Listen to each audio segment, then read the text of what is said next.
What do you do when you have a couple where one person wants to split up and the other one wants to stay together? Yeah, difficult situation, isn't it? That's the majority of the folks I work with where there's one that wants to split up. It's rare that I meet a couple where they're both thinking they should split up. Otherwise, what are they doing seeing me? I mean, it's. I don't want to say this never happened. It has happened rarely, but it's not my usual situation.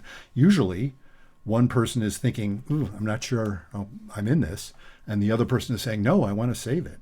What do you do? Well, first of all, I am glad we live in a culture where you do have the option of splitting up, even if your partner doesn't want to.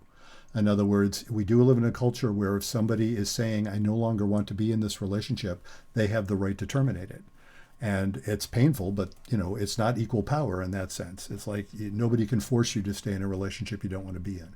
And I think it's important to recognize that because when you do, then you don't feel trapped.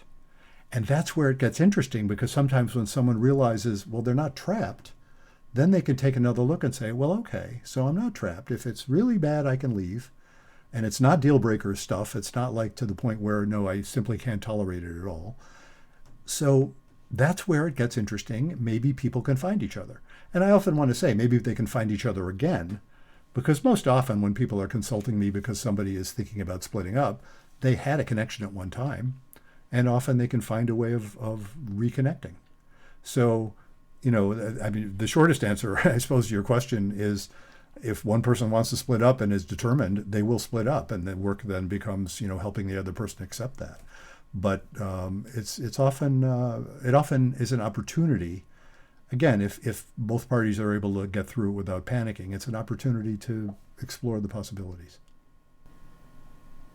Check out my books, podcast, blog, and videos at my website, brucechalmer.com. If you'd like to make an appointment for couples therapy, visit brucechalmer.com and drop me a line. I'll get back to you right away.